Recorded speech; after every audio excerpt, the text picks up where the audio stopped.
Tonight, Ali Abdelaziz, my terrorist snitch. Ali. I know a lot about you as well, you mad rat. How's Noah? Huh? Yeah, shut your mouth. Say what you will about Conor McGregor, but he really knows how to pique someone's interest. And after he lost it on Khabib's manager Ali Abdelaziz, I just had to look into his claims for myself. And after doing a deep dive into Ali's past, all I can say is, wow.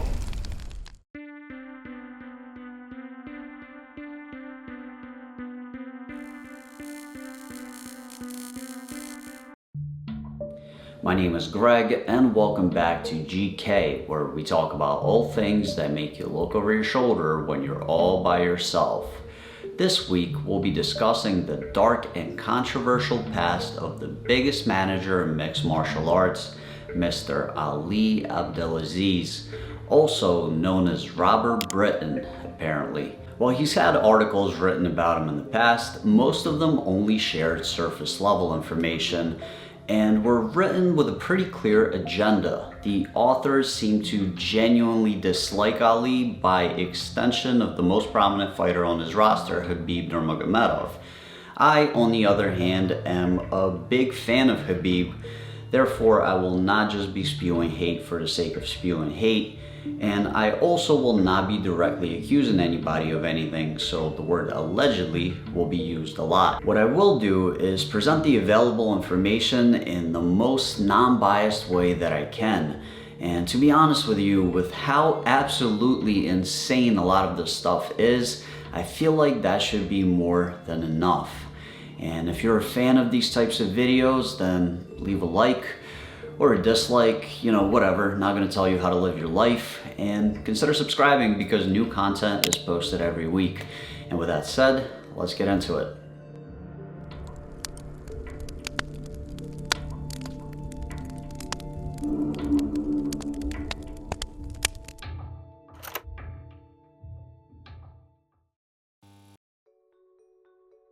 Not a lot is known about Ali's life before the age of 18.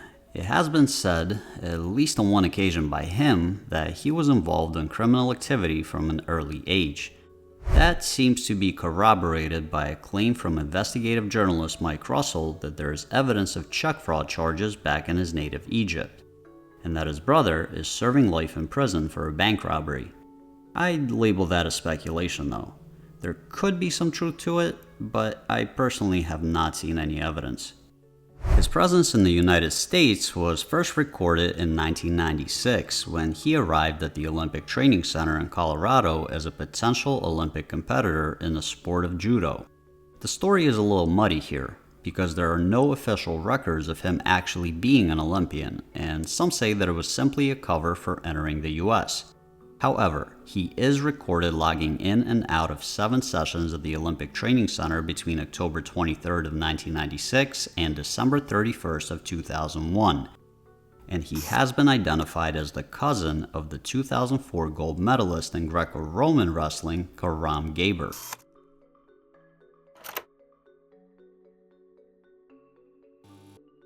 It's claimed that around this time, Ali became involved with a group called Muslims of America, or M.O.A. for short. M.O.A. has been accused of being a front for the terrorist organization Jamaat al-Fukra, and has several settlements all over the United States, the most prominent of which is called Islamburg, and is located in the town of Tompkins, New York. From its inception in 1980, it has been led by Mubarak Ali Jilani, widely known as Sheikh Jilani, out of Pakistan.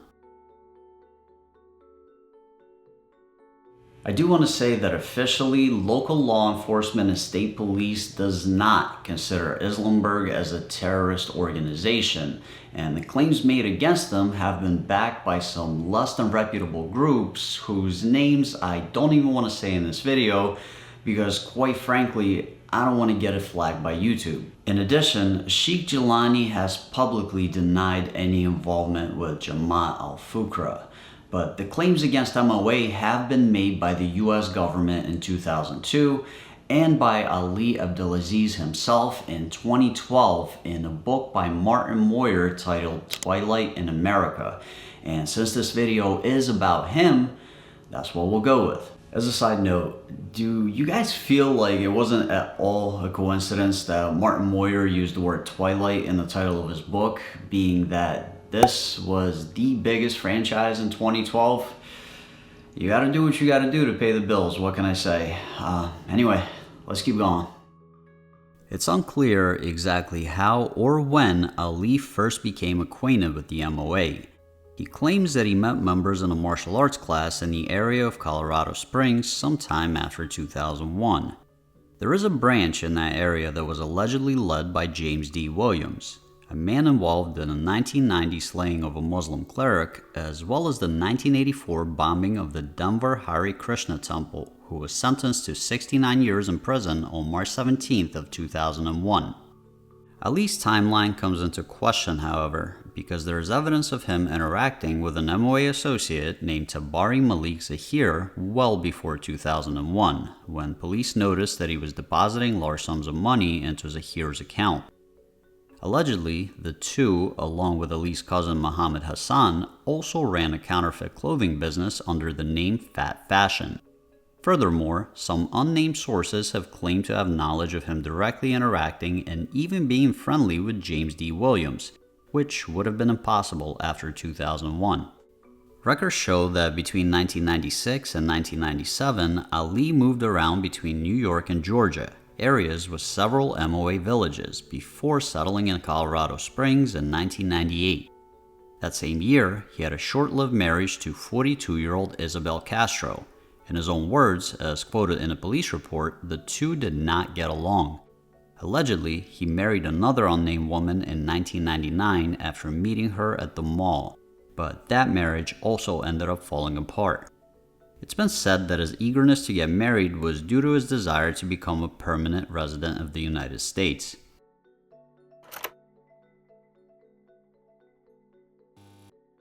In July of 2001, a police report was filed by Home Depot employees accusing Ali of purchasing $2,000 worth of gift certificates with a fraudulent credit card. When police went to his last known address, it was found vacated, but his description was noted, as were the cars that he was known to drive. In early August of 2001, two separate police reports were filed. One against siblings Misty and Brian Meredith by Ali Abdelaziz and his girlfriend Sabrina Jeffries, and one by Misty Meredith against her roommate Sabrina Jeffries and her boyfriend Ali Abdelaziz. Confused? Basically, Ali claimed that his girlfriend's roommate and her brother, who resided next door, stole $500 in clothing and $2,300 in cash from their room. In response, the roommate made a counterclaim that she suspected Ali of being involved in criminal activity. Upon arrival to the residence, police discovered that both Ali and Sabrina Jeffries were in Egypt, slated to come back within 20 days. When interviewed, Misty claimed that Ali told her that he had a friend who could make her a credit card and even went as far as giving her one that did not end up working. She also said that she inspected Sabrina's room and found a laminated birth certificate and social security card with an unknown name, as well as designer clothes that seemed to be a lot higher in value than Ali's or Sabrina's income should have allowed. Besides several documents with unknown names, police discovered a state of Colorado ID with the name Robert Britton, but with Ali's picture on it, and after taking it as evidence, found out that there were two ID cards open in that name. One for the actual Robert Britton, and one for Ali. In December of 2001, Ali was taken into custody and interviewed by the arresting officers. He claimed to have needed to use the fraudulent ID in order to get a passport to visit his ailing mother in Egypt. He also claimed that he purchased Robert Britton's birth certificate for approximately $150. Something that Robert Britton himself strongly denied and responded to by saying that Ali stole the certificate out of his car when helping him move. After being arrested, Ali was reportedly quick to take any opportunity for a reduced sentence. He allegedly told on a man named Winfred Parchment, whose birth certificate was also found at his residence, claiming that the man was trafficking drugs through his detailing business called the Hispanic Touch. He also pointed out a man he knew only as Adam at the Olympic Training Center, supposedly for selling fake IDs. Regardless, Ali was still charged with several counts of forgery and criminal impersonation and spent close to a year behind bars in the county jail while going through trial, apparently unable to bail out.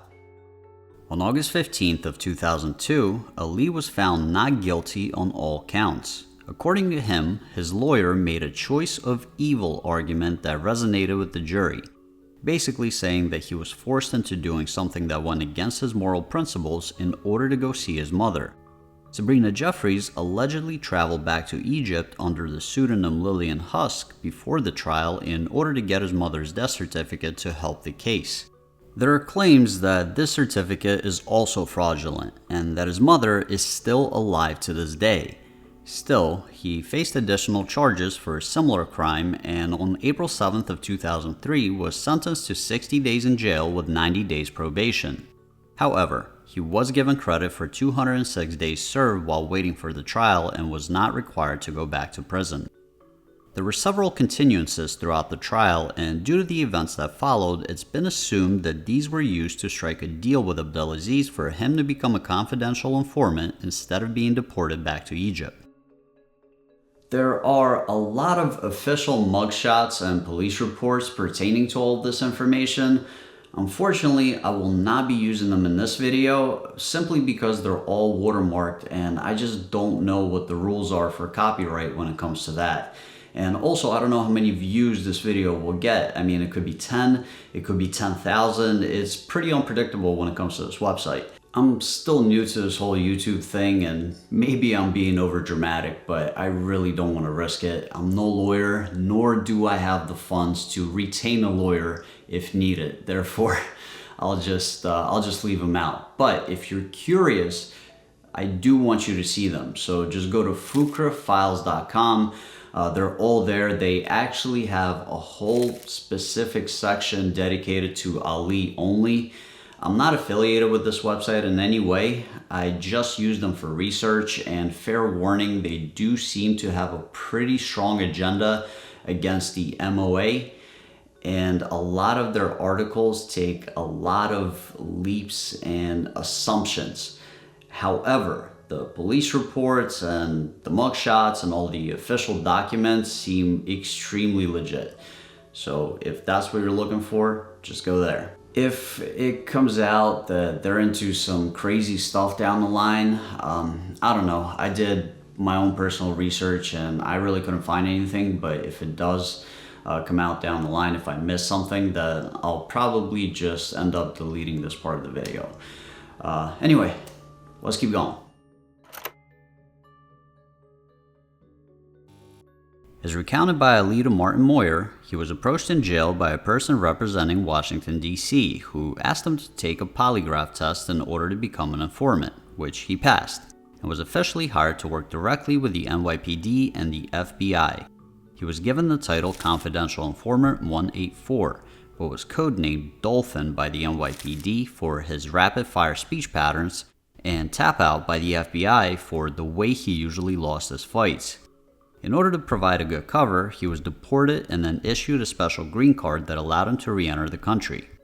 Ali said that he infiltrated Islamburg in New York and quickly climbed the social ranks by teaching members how to read the Quran in Arabic and by showing them different styles of martial arts, skills that were greatly valued in M.O.A. He also made large donations thanks to the $250,000 a year salary that he was being paid by the NYPD. In order to justify his income, he opened up a used car lot and continued to participate in martial arts tournaments, claiming to get paid $30,000 per fight.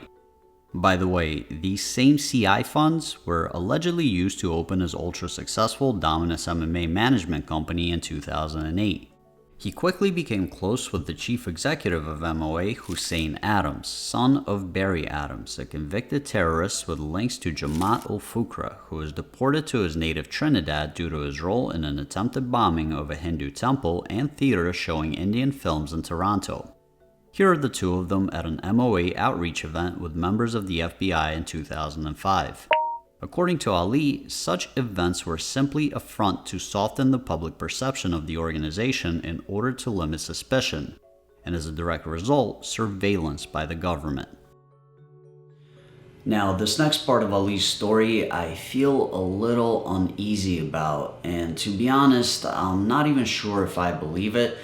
I went back and forth with myself on whether or not to include it in this video, and ultimately decided to do so because it ties into the whole "how's Noah" thing brought up by Conor McGregor back in 2018.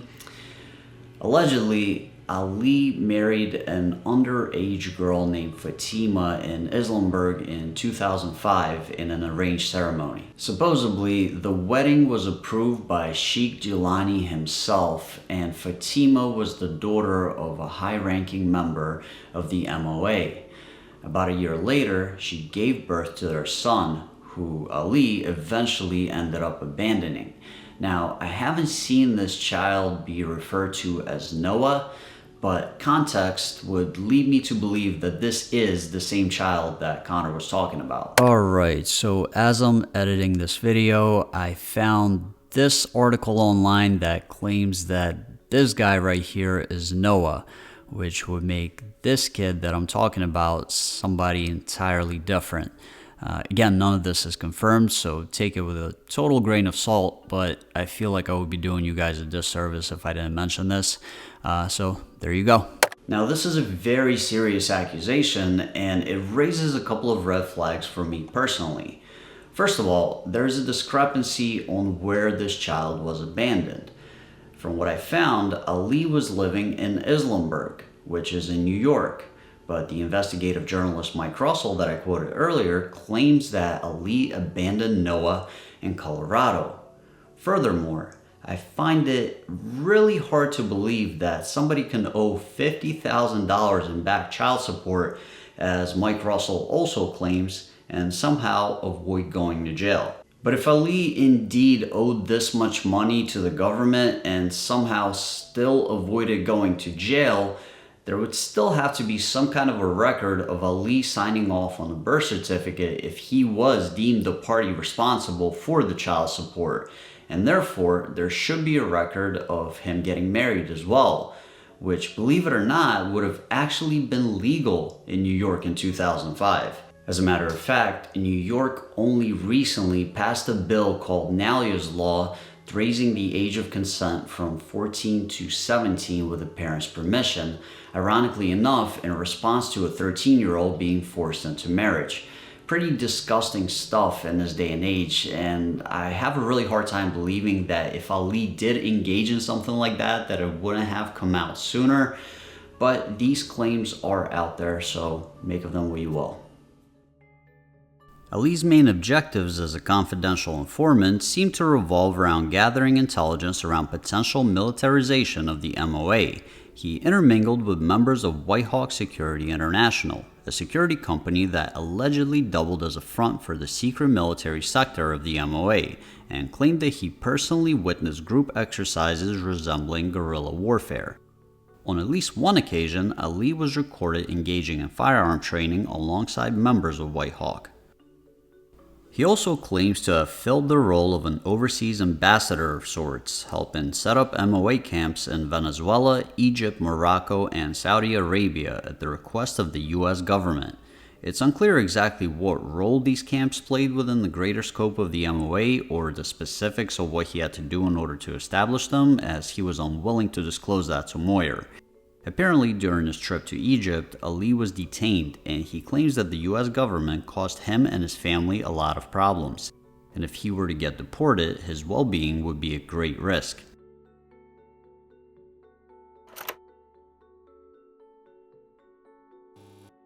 Eventually, the relationship between Ali and the M.O.A. became strained. Allegedly, several members of the organization took offense to his loud and brash personality. They considered him arrogant and disliked that he wasn't willing to conform to a humble lifestyle, as was the custom within the group. He was described as annoying by several members. Tensions rose to near critical levels when he divorced his wife, and one of the final straws was the fact that he refused to get rid of his dog, which was a violation of rules set by Sheikh Jilani. The public perception was that Ali was choosing his pet over the spiritual leader. Furthermore, Ali claims there were a few close calls where it could have been discovered that he was an informant. As his effectiveness as an informant dwindled, the FBI began to get suspicious of his motives within the M.O.A. The NYPD was pressured into bringing him into a local office where a polygraph test was administered. Allegedly, the test found Ali to be deceptive when asked about disclosing his status as a CI to anyone in Egypt. The NYPD intervened, and the summary of the test results was recorded as follows: deceptive with no admissions, interrupted and terminated by the NYPD. The FBI stopped using him as an informant after the test, and the NYPD dropped him 2 years later in 2010 after he disobeyed orders and traveled to Abu Dhabi for UFC 112.